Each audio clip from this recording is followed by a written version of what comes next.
Hello mon ami, j'espère que tout va bien pour toi. Je suis heureux d'être avec toi pour cette émission Face à Face.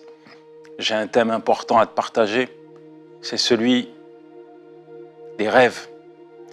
Et en fait, l'idée que je veux mettre en avant, c'est il n'y a pas de rêve sans combat. Il n'y a pas de raccourci, il n'y a pas de... On aimerait emprunter des raccourcis, mais finalement, on s'aperçoit que chaque rêve a un prix. Et il y a forcément quelque chose qui est sur ton cœur, un dépôt de Dieu. Et je veux vraiment t'amener à réaliser qu'il y aura forcément un prix à payer, mais pendant le chemin qui te conduit à l'accomplissement de ce rêve, tu vas voir Dieu te travailler, te préparer. En fait, Dieu va tout orchestrer pour que le jour où tu rentres dans ce rêve, tu sois prêt. Tu sois prêt. On peut multiplier les exemples dans la Bible et même dans notre vie de tous les jours. On voit des personnes qui ont fait des choses extraordinaires, qui ont accompli quelque chose de particulier. Mais quand vous discutez avec ces personnes, vous apercevez qu'il y a eu un prix à payer. Dans la Bible, on va parler aujourd'hui de Jacob et je vais vous montrer qu'également Jacob, avant de devenir ce prince avec Dieu Israël, il a dû être préparé, façonné, taillé, sculpté, challengé, boosté, corrigé, rectifié par Dieu. Tellement important de comprendre ça. On va aller dans le livre de la Genèse, chapitre 28, versets 11-14, les questions d'un rêve. Il arriva dans un lieu, c'est Jacob, où il passa la nuit, car le soleil était couché. Il prit une pierre dont il fit son chevet, et il y coucha. Il coucha dans ce lieu. Et voici, une échelle était appuyée sur la terre, et son sommet touchait au ciel. Et voici les anges de Dieu montaient et descendaient par cette échelle. Jacob s'endort sur une pierre, et il a un songe. Il voit les anges qui descendent et qui montent. Et voici l'Éternel se tenait au-dessus d'elle. Et il dit, je suis l'Éternel, le Dieu d'Abraham, ton père, et le Dieu d'Isaac. La terre sur laquelle tu es couché, je la donnerai à toi et à ta postérité. Ta postérité sera comme la poussière de la terre. Tu t'étendras à l'Occident et à l'Orient, au Septentrion et au Midi. Et toutes les familles de la terre seront bénies en toi et en ta postérité. Et la postérité de Jacob, c'est la nation d'Israël. Et quand Jacob a fait ce rêve, il a appelé ce lieu Béthel. Il a construit un autel et il lui a donné le nom de Béthel, la maison de Dieu. Entre le temps où Dieu donne un rêve à Jacob et le temps où Jacob va entrer dans ce rêve, il va y avoir un temps de préparation. Et c'est important que tu réalises que tu dois être prêt. Il y a des choses que Dieu va faire dans ta vie et au préalable, il va te donner la capacité de porter ce rêve, de vivre de ce rêve, d'entrer dans ce rêve. Mais le travail de Dieu est tellement important. C'est tellement nécessaire. C'est tellement aussi important que tu réalises que quand Dieu commence quelque chose dans ta vie, il va l'achever, il va le finir. C'est tellement important que tu réalises également que le rêve que Dieu a déposé sur ton cœur, il est vrai. Il est vrai. Il va se réaliser. Mais il y a toujours un temps de préparation. Et Jacob va être préparé. Et on va voir quelques points qui sont essentiels pour entrer dans le rêve de Dieu. Quelques points qui mettent vraiment en exergue, en avant, la préparation que Dieu fait dans ta vie, et dans ma vie, et dans nos vies. Oui, c'est une préparation spécifique, c'est une préparation que Dieu réserve à ses enfants, c'est une préparation qui est nécessaire pour entrer dans le rêve de Dieu. Jacob va passer par un temps de préparation. En Genèse 32, il est question que Jacob demeura seul. Alors un homme lutta avec lui jusqu'au lever de l'aurore. Voyant qu'il ne pouvait pas le vaincre. C'est verset 35. Cet homme le frappa à l'emboîture de la hanche, et l'emboîture de la hanche de Jacob se démit pendant qu'il luttait avec lui. Il dit, « Laisse-moi aller, car l'horreur se lève. » Et Jacob répondit, « Je ne te laisserai point aller, tant que tu ne m'as pas béni. » Il lui dit, « Quel est ton nom ?» Et il répondit, « Jacob. » Il dit encore, « Ton nom ne sera plus Jacob, mais tu seras appelé Israël, car tu as lutté avec Dieu et avec des hommes, et tu as été vainqueur. » Genèse 32, versets 24 à 28 nous parle de cela. Et le premier point, c'est la lutte. La lutte. Jacob a lutté avec Dieu. C'est une lutte particulière, une lutte qui est surnaturelle, puisqu'il lutte avec Dieu. C'est une lutte surnaturelle, une lutte qui va durer toute une nuit. Et Osée 12, verset 3, il est dit, « Dans le sein maternel, Jacob saisit son frère par le talon, et dans sa vigueur, il lutta avec Dieu. » En fait, ces deux points essentiels, c'est que Jacob, c'est quelqu'un qui lutte. Il lutte continuellement dans la vie de tous les jours, et puis on va s'apercevoir que c'est un fuyard. Il va usurper le droit d'aînesse de son frère, et là on le retrouve, il lutte avec Dieu. Et c'est important que finalement, pour entrer dans le rêve de Dieu, il faut que tu comprennes qu'il ne faut pas que tu luttes contre Dieu. Il ne faut pas que tu luttes contre Dieu. Et le principe de la lutte, c'est mettre son adversaire à terre, le plaquer au sol. C'est comme ça qu'on gagne un combat. Et peut-être que tu es en train de lutter avec Dieu. Peut-être qu'il y a des domaines dans ta vie où Dieu va intervenir, où Dieu veut que tu lui cèdes la place. Peut-être qu'il y a des domaines dans ta vie où tu as du mal à laisser Dieu prendre le contrôle. Peut-être qu'il y a des domaines dans ta vie où c'est encore toi qui triomphe, c'est encore toi qui domine, c'est encore toi qui prends les décisions. Je me souviens, d'un côté, il y avait ce rêve que Dieu avait placé dans mon cœur, celui de le servir. Et puis, d'un autre, il y avait des réalités qui étaient légitimes. Des enfants, une famille à nourrir, donc il faut que je travaille. Et ayant été privé de tout dans mon enfance, je ne tenais pas à ce que ma famille vive dans le manquement. Et il y avait un véritable dilemme, un véritable défi dans mon cœur qui se présentait à moi, puisque d'un côté, il y avait l'appel de Dieu qui se faisait ressentir, et puis d'un autre, il y avait ces réalités. Et les finances, pour moi, étaient importantes. C'était une nécessité. Je ne voulais pas revivre ce que j'avais vécu dans mon enfance. En fait, j'avais 3 travails. À un moment donné dans ma vie, je voulais tellement couvrir financièrement ma famille, tous les besoins, etc., que j'en étais arrivé à enchaîner 3 boulots. 3 boulots. Du matin au soir, du soir au matin, je travaillais.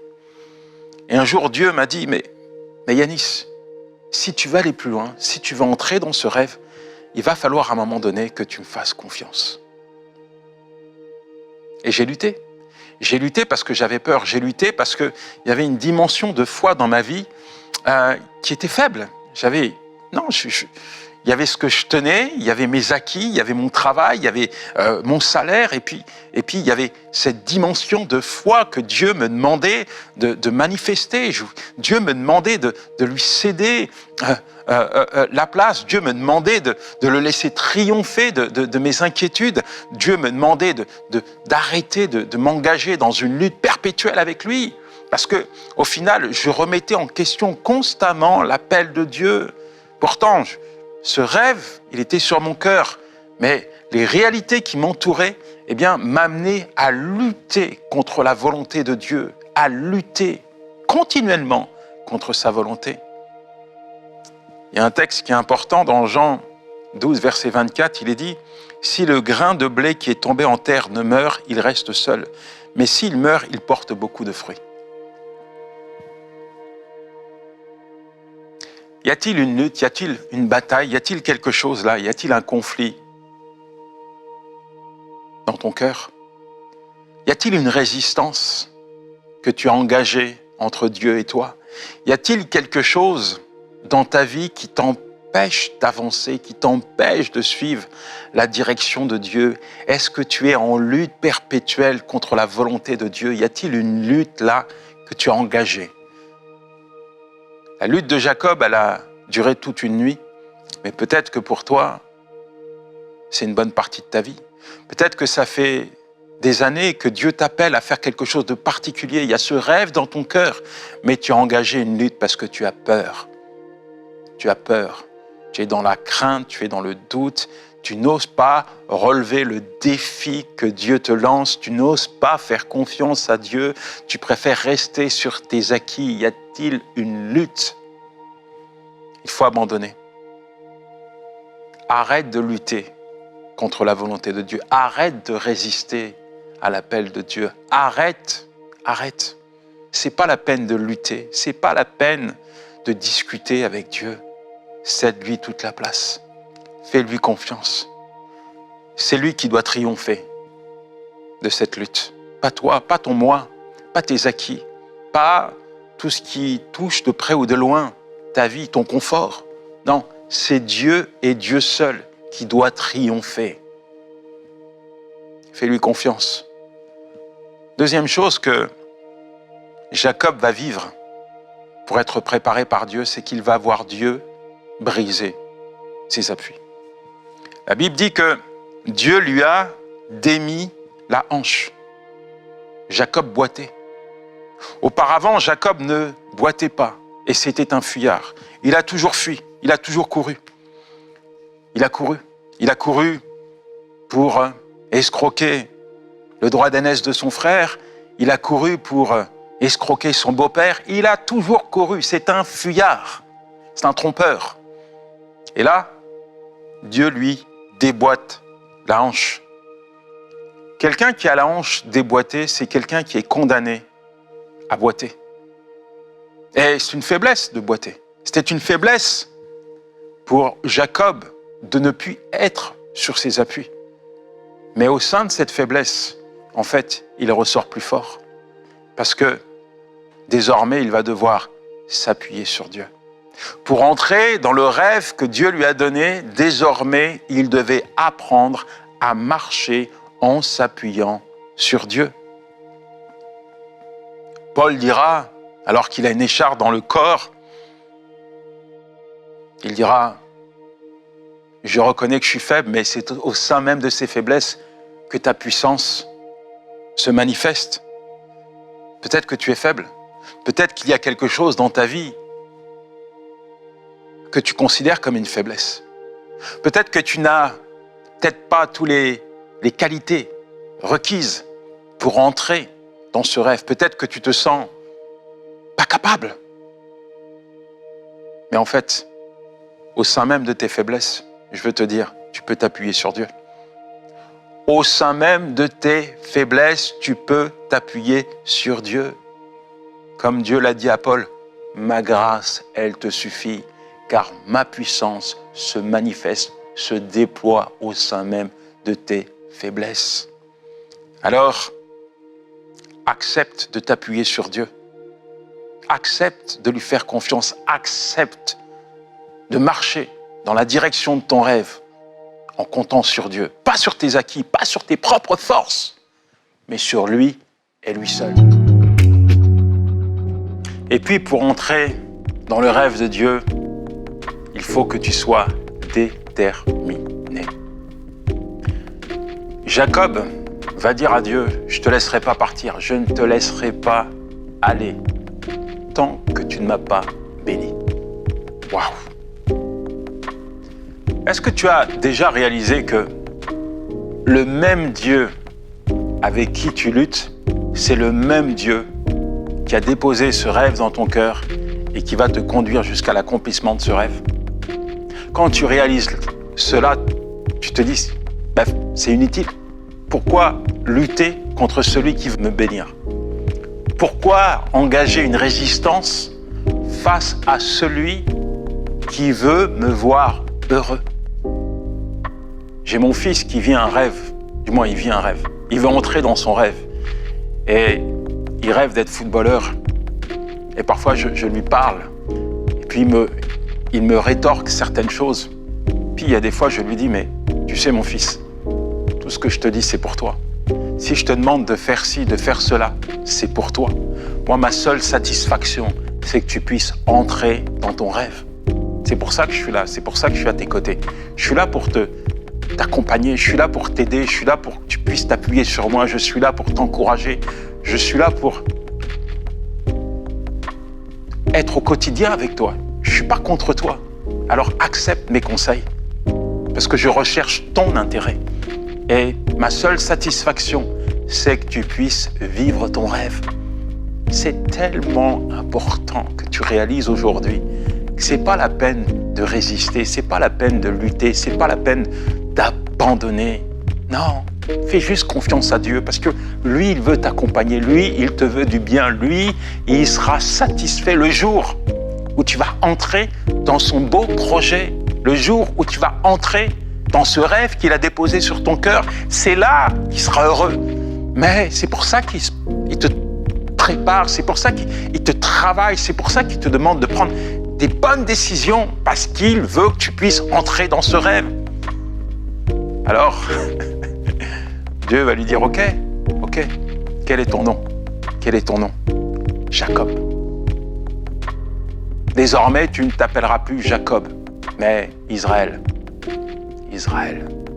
Et après, on voit effectivement Israël devenir un peuple. Mais là où je veux t'amener, premièrement, c'est quand Jacob dit à Dieu, je m'appelle Jacob. En fait, Dieu lui demande, quel est ton nom? Mais Dieu connaît son nom. Dieu le connaît. Il connaît Jacob. Mais il lui demande quand même de lui dire son nom. Et quand Jacob va lui dire, mais je m'appelle Jacob, c'est littéralement une reconnaissance de sa personne. Parce que Jacob, ça veut dire usurpateur, trompeur. Et son nom caractérise sa personne. Et quand Jacob lui dit, je m'appelle Jacob, c'est comme s'il lui disait, mais je suis un magouilleur. Mais Dieu change son nom en Israël. Tu es un prince avec Dieu.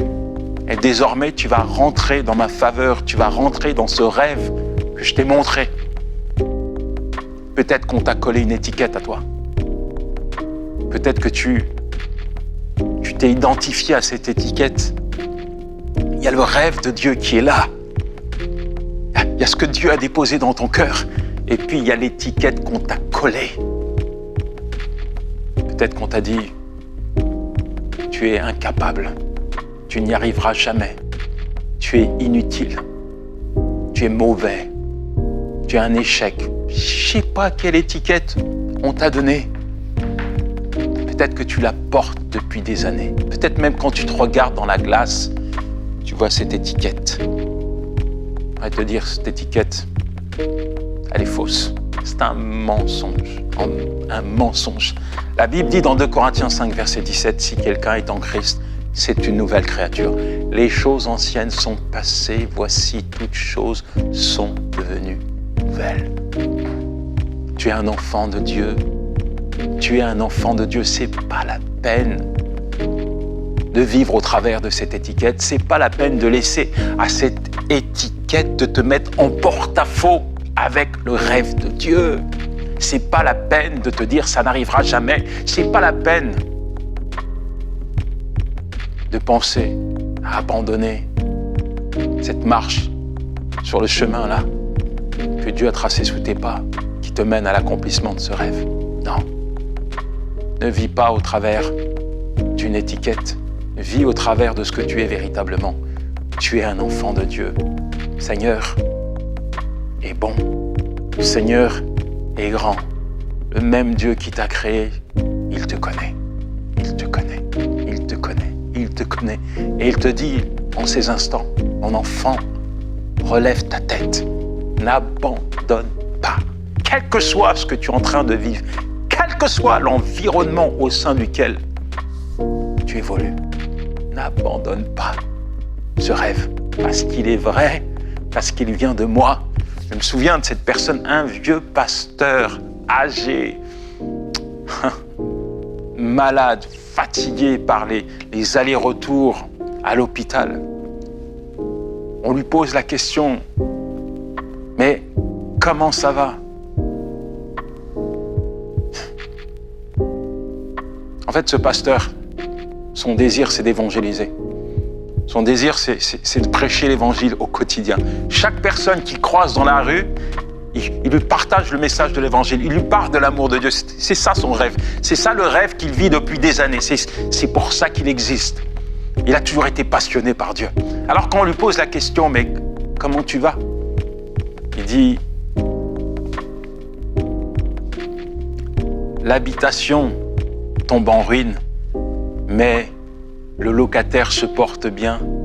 Il est toujours en train de vivre son rêve. Il est toujours dans la course. Wow. Quelle leçon. Il n'y a rien qui doit te pousser à abandonner. Il n'y a rien qui doit te pousser à te dire « ça n'arrivera jamais ». Bien au contraire. Dieu est là, Dieu est présent.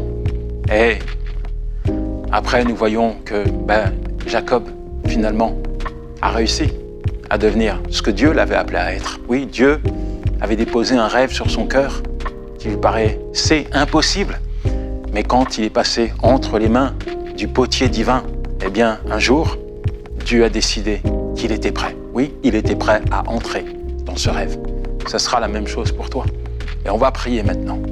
Quel que soit ton état, quel que soit l'environnement, aussi dur soit-il, je veux demander à Dieu de venir te parler. Oui. Que les mains de Dieu se posent sur toi et que le travail qu'il a commencé dans ta vie, il puisse l'achever. Afin qu'un jour, tu puisses, comme Jacob, entrer dans ton rêve et le vivre. Seigneur, merci. Merci pour ton enfant. Je sais, oui, je sais que tu as parlé à son cœur. Merci pour le dépôt que tu as mis en lui, ce rêve qui vient de toi. Quel que soit, Seigneur, son environnement. Viens, Seigneur, le rassurer. Viens l'encourager, viens le stimuler, viens le booster, Seigneur. Merci, mon Dieu, parce que tu fais toujours au-delà, Seigneur. Merci parce que ce que tu commences, tu le finis, Seigneur. Merci pour la préparation, Seigneur, que tu effectues dans sa vie. Cette préparation n'est pas pour le détruire, n'est pas pour le briser, mais c'est pour l'affermir et le construire. Oui, cette préparation, c'est pour l'amener à entrer dans ce rêve, comme tu l'as fait pour tant de tes enfants, tu le fais pour lui, Seigneur. Merci de ce que tu viens renouveler ses forces. Merci de ce que tu l'emmènes à s'appuyer sur toi et toi seul, parce que tu es l'appui le plus solide. Tu es celui sur qui nous pouvons nous appuyer afin de marcher, Seigneur, selon ta volonté. Donne-lui, Seigneur, un cœur disposé à obéir à ta parole. Donne-lui, Seigneur, de ne pas lutter, de ne pas résister contre toi, mais de se soumettre totalement à ta volonté. Seigneur, là où il y a des résistances, là où il y a des faiblesses, Seigneur, tu viens, Seigneur, et tu rassures. Tu viens et tu te montres. Oui, Seigneur, tu viens et tu démontres, Seigneur, à ton enfant que quel que soit le défi, Seigneur, quel que soit, Seigneur, ce qui se présente devant lui, tu lui donnes maintenant l'assurance de relever cela par la foi. Merci, mon Dieu, parce que tu es celui qui va pourvoir à ses besoins. Seigneur, sur ce chemin qui le conduit à l'accomplissement de ce rêve, je sais que tu vas répondre à ses besoins. Oui, Seigneur, quand tu donnes un rêve, tu donnes, Seigneur, la provision nécessaire, Seigneur, pour accomplir ce rêve. Seigneur, ce rêve, il est beau. Ce rêve, il nous dépasse peut-être, mais il ne te dépasse pas. C'est pourquoi je sais, je crois, Seigneur, que tu vas agir fidèlement. Merci de donner à ton enfant de la sagesse, du discernement, de la patience. Merci de lui donner les ressources. Merci, Seigneur, de le fortifier. Merci, Seigneur, de te révéler encore à lui, Seigneur. Comme tu l'as fait pour Jacob, comme tu l'as fait, Seigneur, pour tant d'autres. Viens te révéler à lui, Seigneur. Viens te révéler à lui afin qu'il puisse, Seigneur, prendre les bonnes décisions, Seigneur. Permets, Seigneur, qu'il ne soit pas, Seigneur, confus, Seigneur, dans sa marche. Permets qu'en tout temps, qu'en chaque saison, Seigneur, qu'au travers de chaque circonstance, il puisse rester attaché à toi et ne pas se détourner, Seigneur, de ce chemin qui le conduit à l'accomplissement de ce rêve. Oui, Seigneur, merci, Seigneur, parce que tu viens, Seigneur, également fortifier celui qui a envie d'abandonner, celui qui est fatigué, celui qui n'en peut plus. Tu viens lui donner de la force, de la persévérance, de l'assurance. Tu viens le revitaliser, le dynamiser, Seigneur, afin qu'il puisse se remettre debout, afin qu'il puisse reprendre ce chemin qui le mène à l'accomplissement de ce rêve, Seigneur. Merci parce que tu renouvelles également sa pensée, Père. Tout ce qui est susceptible de le fatiguer, de l'user, Seigneur, tu le mets, Seigneur, vraiment à l'abri de cela, afin qu'il puisse se concentrer sur toi et sur toi seul. Seigneur, merci parce que tu enlèves également toute forme d'étiquette de son front, Seigneur, et tu permets qu'il puisse se considérer comme toi, tu le considères, son enfant, Seigneur. Tu as des beaux projets, Seigneur, pour lui, des projets de paix et non de malheur, Seigneur. Tu as un avenir pour lui, Père. Merci, mon Dieu. Merci, mon Roi, pour tout ce que tu vas faire dans le nom puissant de Jésus. Amen, amen et amen. Mon ami, il y a un mot d'ordre. Il y a un mot d'ordre que Dieu te donne. C'est celui-ci. Entre dans ma bénédiction. Entre dans ce rêve que j'ai déposé sur ton cœur. Ne laisse rien te détourner de ce rêve. Non, peu importe ce que tu as été hier, ce qui est important, c'est aujourd'hui, maintenant, alors que je parle à ton cœur, alors que je me révèle encore à toi, alors que je viens au travers de ce message, raviver ta foi. Entre dans ma bénédiction. C'est important de le comprendre. Hein? Dieu ne t'a pas placé sur la terre par hasard, non. Dieu t'a placé sur la terre pour que tu puisses entrer dans son rêve. Le rêve de Dieu, il va s'accomplir dans ta vie. Amen. Amen et amen. Si tu as regardé cette émission sur YouTube, n'oublie pas de t'abonner sur la chaîne. Important. Comme ça, tu vas recevoir les notifications pour les prochaines émissions. Si tu l'as regardé sur la télé, la prochaine fois, t'invites tes amis, un bon petit repas et tu diffuses face à face. Je suis certain que Dieu aura une parole pour ton invité. Et puis, si tu as vécu quelque chose de divin là maintenant, si tu as expérimenté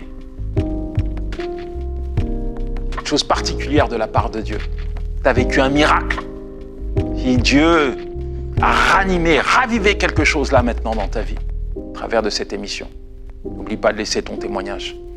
Ok? Allez, ciao!